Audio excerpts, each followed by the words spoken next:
Chapter 25 of Pax by Sarah Pennypacker. Pax dug. Since moving Runt up the gorge, Pax and Bristle had taken turns guarding him, a pack of protection. They would be his strong hind legs. They would be his ears. Runt was safe and sleeping inside the abandoned groundhog's den that Bristle had enlarged for him. Still, Pax felt anxious. Something was coming. He dug as he kept watch in front of the burrow. The pads of his paws were toughened. They did not bleed. When Bristle returned from hunting, she dropped a chipmunk in front of him. Pax turned away, although he had not eaten since the cheese 2 nights before. He could not take food from Bristle or Runt. Bristle buried the chipmunk and then stretched out beside the den for her watch. Pax left to pace the perimeter of the clearing again. The location was good, although it was near the encampment. It was high enough above it to feel safe from the exploding earth down near the river. Juniper bushes ringing the clearing would provide cover. More important, it would help disguise the fox's scents. A short distance away, a clear spring trickled from the cleft rock, and the grass was full of game. But something was wrong. Something was coming. Pax bounded the short distance through the trees to the ridgeline above the encampment. The encounter with the boy's father had left him too wary to attempt another raid.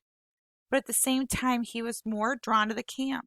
The man's motion, that sweeping kick of his foot through the doorway with its conflicting messages of goodwill and threat, had reminded him that he needed to protect his boy. And if that man lived at the camp, surely Peter would find his way there soon. It was mid-afternoon. Pax watched the warsticks spread out along the riverbank, rolling more wires, digging more holes, and burying more dark boxes under the hot sun. The odor of their sweat was spiked with a new aggression. The danger he sensed was more immediate than that, though. It was more primitive. He ran back and paced the clearing again. When he saw Runt emerge from the When he saw Runt emerge blinking from the den, Pax hurried over to examine him. No blood seeped from the wound, and it smelled clean. Runt ignored the meal Bristle dug up for him. Pax could see he was thirsty. "I will take him to the spring." Bristle began to follow, but then she sat back down and merely watched intently as they left. When they returned, Runt tumbled back into the den. Pax settled himself in front of it. The groundhog's burrow entrance felt too large, too open, and he felt better when he kept watch there. But Bristle called, "Come with me. Watch." She picked her way into the grass, paw over silent paw, head low and cocked to the ground. Pax followed as carefully. In the middle of the clearing, she stopped short, ears perked forward, and shot a glance back at him. Pax heard it. A light scurrying under the netting of dried grass that matted the ground. Bristle tracked it as she could see its movement. Then she sprang into the air and jacked straight down, paws over nose, and emerged with a mouse in her jaws. She ate it in a few bites and then angled back across the clearing, searching again. She dropped to her haunches, head cocked to her left. "Now you!" Pax listened until he was sure he located the tunneling rustle. A high leap, and he tucked his paws over his nose to dive just as Bristle had. He landed hard. No mouse. He turned away from Bristle to huff out the dirt. Bristle stalked off.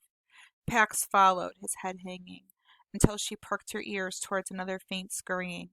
Again she backed away while Pax tried to pounce, and again, no mouse. Bristle studied Pax as he pawed the dirt off of his cheeks. "Follow me." Pax padded behind her until she stopped abruptly and dropped to a crouch. Before them was a hole in the thatch. It was warm with the fresh scent of many mice. Bristle warned him to stay back. "Don't move. Watch." Bristle crept forward.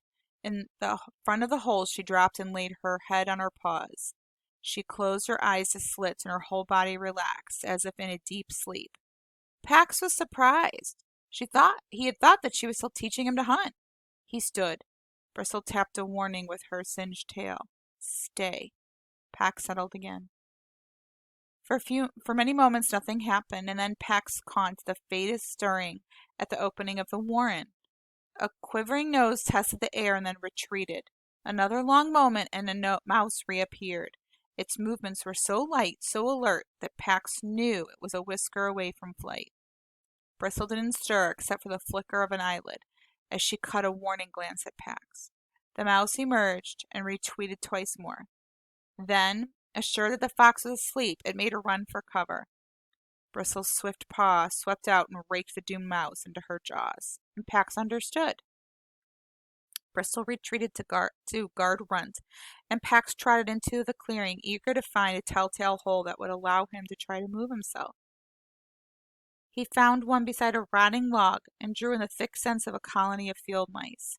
He settled himself a 4 legs reach away. His excitement made it hard to stay perfectly still, but at last a mouse came into the entrance and tested the air. Like Bristle's quarry, the mouse darted back in at the sight of the fox. Like Bristle's quarry, it reemerged until it was convinced Pax was asleep and made a run for it. Pax wasn't as quick as Bristle, but he managed to knock the mouse over, and as it scrambled to his feet, he swiped again and caught his first prey. It was a small meal, but each bite sent a hot current through Pax's body. The mouse's life now merged with his own. His muscles brimmed with energy. He sprang up and tore a joyful path around the clearing, running by Bristle in a blaze of red fur. She got to her feet to watch. Pax sped by again, scarcely skimming the ground. But it wasn't celebration enough. In the center of the clearing stood an old crooked sweet gum tree. Its lowest limbs reached out over a hollow. Its upper branches glinted blue with the feeding jays. Pax flew at that trunk. He scrambled easily onto the first low branch and balanced there. Then, step by cautious step, he began to walk along its length. Leaves rustled around him in welcome like fragrant green stars.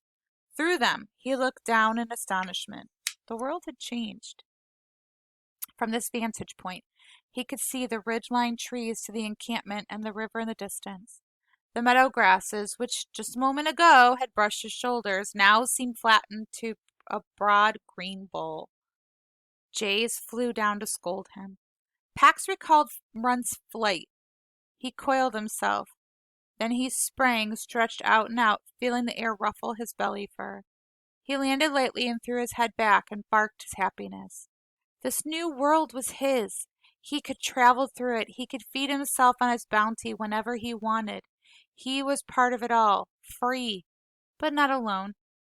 Pax hurried to where he buried the peanut butter jar and unearthed it. He carried it back and dropped it in front of Bristle and Runt, who were drowsing at the burrow entrance at the last rays of the afternoon sun. Both of them came alive instantly at the strange scent. Bristle was on her feet first. She nudged the jar and jumped back at its surprising roll. She sniffed it all around and tested it with her tongue. One taste was all it took. Bristle locked the jar between her paws and began lapping greedily, cleaning out the top half in seconds. She squirmed her snout in deeper. Pax had done the same thing.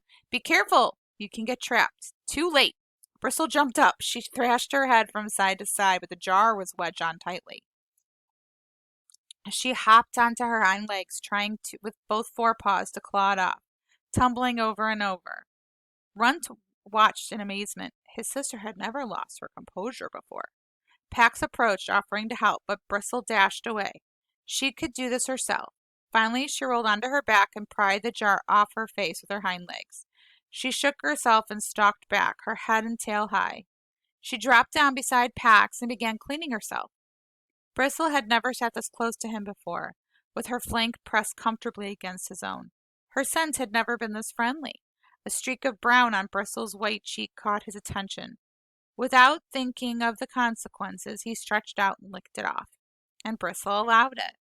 Pax cleaned her ears and throat and muzzle, and after a moment, Bristle returned the care. Cheek to cheek, the two foxes groomed each other. Oh! Bristle stopped to sniff Pax deeply.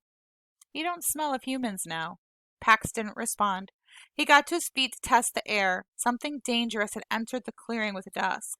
An animal scent he didn't recognize but feared. It was gone as quickly as it appeared, but Pax howled at Runt. "Go inside the den. Now." See you in 26.